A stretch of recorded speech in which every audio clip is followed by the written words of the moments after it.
الدین النصیحہ۔ وہ تو ایک لکڑہارے کی کہانی سے جوڑا گیا ہے کہ ایک لکڑہارا تھا، مدینے میں تھا، اس کی بیوی نے منت مانی اور کیسے کیسے کیا ہوا۔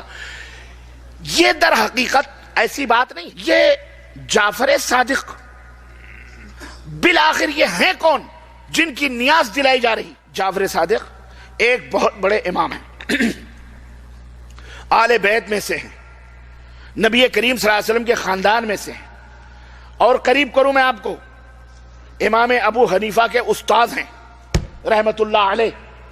جعفر صادق امام ابو حنیفہ رحمت اللہ علیہ کے استاد ہیں۔ اور قریب کروں میں آپ کو، جاؤ تاریخ کے پنے اٹھا کے دیکھو امام جعفر صادق کا 22 رجب سے کیا تعلق ہے۔ کیا امام جعفر صادق 22 رجب کو پیدا ہوئے؟ کیونکہ دن جو منائے جاتے ہیں کسی کی موت پر منائے جاتے ہیں یا کسی کی پیدائش پہ منائے جاتے ہیں، یا کوئی بہترین کوئی انعام یا کوئی چیز پاتا ہے اس دن کو اس دن میں منایا جاتا ہے کہ نہیں ہے؟ تو جعفر صادق کی جو نیاز 22 رجب کو کی جاتی ہے، سوال یہ پیدا ہوتا ہے کہ کیا جعفر صادق 22 رجب کو پیدا ہوئے؟ کیا جعفر صادق 22 رجب کو وفات پائے؟ یا جعفر صادق کا کیا تعلق ہے 22 رجب سے؟ جاؤ میرے عزیزو، تاریخ ڈھونڈ ڈالو، تلاش کر ڈالو، کھنگار ڈالو، تمہیں کہیں بھی 22 رجب کو جعفر صادق کا نہ نام ملے گا، نہ پیدا ہوئے، نہ مرے، نہ انہیں کوئی کسی پوزیشن کوئی حاصل ہوئی۔ جعفر صادق کا 22 رجب سے کوئی تعلق نہیں۔ پھر 22 رجب کو جعفر صادق کے نام پر پوڑیاں، سوہاریاں اور مٹھائیاں کھائی جاتی ہیں۔ اب یہاں پر میں آپ کو ایک اور حقیقت بتاتا چلوں، یہ بڑی دکھ بھری کہانی ہے اور بڑی دلدوز داستان ہے جو تمام بدعتوں کے ساتھ جڑی ہوئی ہے، چاہے وہ عید میلاد النبی ہو کہ نبی کی وفات پر ظالموں نے جشن منانے کے نام پر یہودیوں نے ہمیں جشن منانے پہ لگایا ہوا۔ میں آپ کو بتاتا ہوں 22 رجب کا جعفر صادق سے کیا رشتہ ہے۔ رب کی قسم ہے، کعبے کے رب کی قسم ہے، جاؤ تاریخ اٹھا کر کے دیکھو، کہیں بھی تمہیں کوئی ثبوت نہیں ملے گا کہ 22 رجب کو جعفر صادق پیدا ہوئے ہوں، یا 22 رجب کو جعفر صادق انتقال کیے ہوں، یا 22 رجب کو جعفر صادق کا کوئی تعلق رہا ہو۔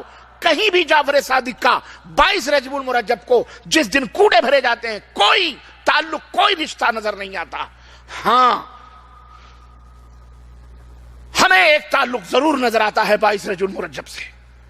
22 رجب المرجب کا جب ہم مطالعہ کرتے ہیں تو ہمیں ایک رشتہ آتا ہے، ایسی دلدوز کہانی، ایسی شخصیت عالم اسلام کی جیسی عظیم شخصیت خلفائے راشدین کے بعد اور عظیم حکمران خلفائے راشدین کے بعد نہ کوئی پیدا ہوا اور شاید قیامت تک کوئی پیدا ہو سکے۔ وہ شخصیت کا تعلق 22 رجب المرجب سے ہے، وہ شخصیت جو بلا شرکت غیرے، تاریخ کے حوالے سے بلا شرکت غیرے، وہ عظیم شخصیت جس نے 20 سال تک پورے عالم اسلام پر تنہ تنہا حکمرانی کی تھی، اور جس نے باطلوں کے آنکھوں میں آنکھیں ڈال کر پنجہ آزمائی کرتے ہوئے ان کے ناطقے بند کیے تھے، خوارج کے فتنے ہوں، روافض کے فتنے ہوں، بدعتیوں کے فتنے ہوں یا بلوائیوں کے فتنے ہوں، اس عظیم شخصیت نے سب کے گلے دبوچے تھے۔ وہ شخصیت، عظیم شخصیت، قرآن آسمان سے اترتا تھا، پیغمبر اسلام کے صحن میں پیغمبر اسلام بیٹھے ہوتے، حکم دیتے، اے فلاں یہ اللہ قرآن نازل فرما رہا ہے، تم اس کو تحریر کرو۔ نبی کے پہلو با پہلو بیٹھی ہوئی وہ شخصیت قرآن تحریر کر رہی ہے، لکھ رہی ہے۔ وہ شخصیت جو پیغمبر اسلام حضرت محمد الرسول اللہ صلی اللہ علیہ وسلم کے نسبتی برادر بھی ہیں، جن کی ہمشیرہ محترمہ نبی کائنات صلی اللہ علیہ وسلم کی زوجہ محترمہ ہیں، جو ہم مومنوں کی ماں کہلاتی ہیں۔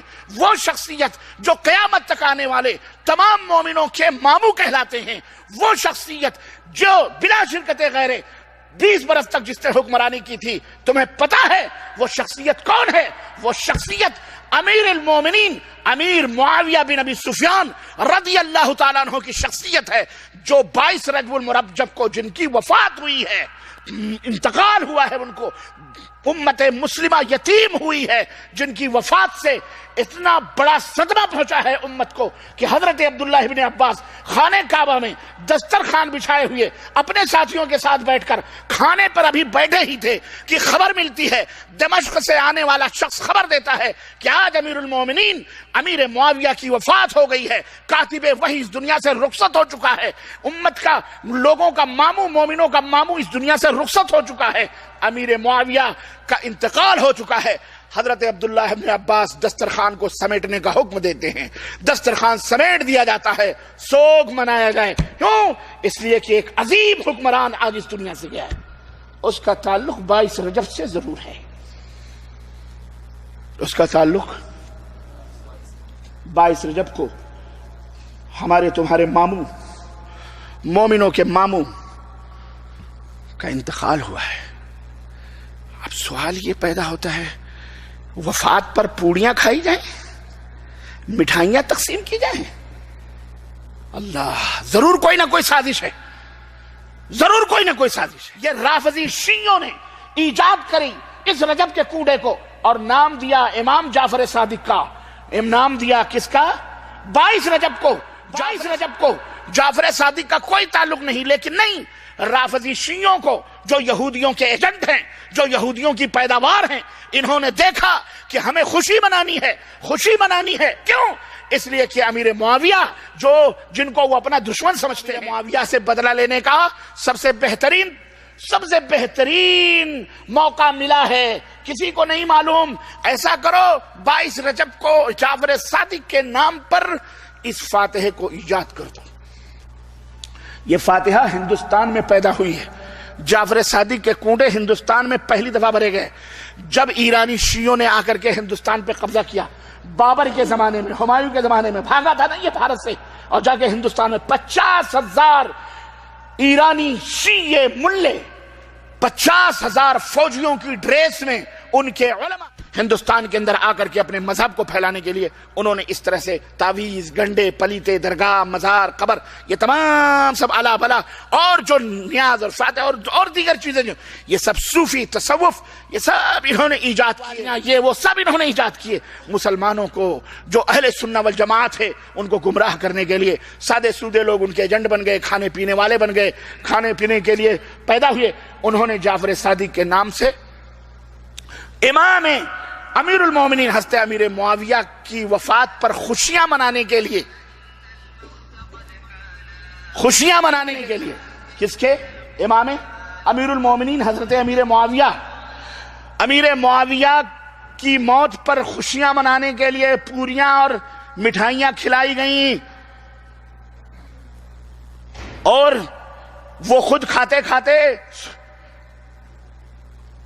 عام مسلمانوں کو بھی اس میں لپیٹ میں لے لیا۔ ہندوستان میں یہ فاتحہ چل پڑی۔ اب سوال ایک اور پیدا ہوتا ہے کہ جب ان کو یہ کام کرنا ہی تھا تو کسی اور شیعہ امام کا نام پیش کر دیتے، امام جعفر صادق ہی کا نام کیوں پیش کیا گیا؟ ہاں دیکھیں باریکی، اس لیے کہ جعفر صادق ایک ایسی شخصیت ہیں، اگر دوسرے اماموں کا نام پیش کیا جاتا تو لوگ کہہ سکتے تھے کہ یہ امام باقر ہیں، یہ شیعوں کے امام ہیں، یہ رضا علی ہیں، یہ شیعوں کے امام ہیں، امام فلاں ہیں، یہ شیعوں کے امام ہیں۔ امام جعفر صادق تو وہ امام ہیں جو امام ابو حنیفہ کے بھی امام ہیں۔ کس کے امام ہیں؟ امام ابو حنیفہ کے بھی استاد ہیں۔ نام ایسا کامن پیش کرو کہ سانپ بھی مر جائے، لاٹھی بھی کام بھی ہو جائے۔ یہ فاتحہ سنیوں میں بڑی آسانی کے ساتھ گھس سکتی ہے۔ ارے بھائی امام جعفر صادق کون ہیں؟ مولوی بتائے گا ہمارے امام صاحب کے، امام اعظم کے استاذ محترم ہیں۔ ہاں پھر تو وہ بھی محترم ہیں، خلاص ان کے نام کی نیاز چل گئی، کوڑے چل گئے عقیدت میں۔ کوڑے تو چل گئے لیکن ان کا مذہب، بولو، کھانے کی چیز تھی، استاد کے نام کی کھا لی، تو مذہب بھی اپنا لو نا۔ مذہب کیا برا ہے؟ امام ابو حنیفہ کے استاد ہیں تو استاد کا مذہب بھی اپنا لو، اپنائے ہوئے ہیں، وہی ہیں سب چٹھے بٹھے۔ یہ ہے کوڑے کی کہانی۔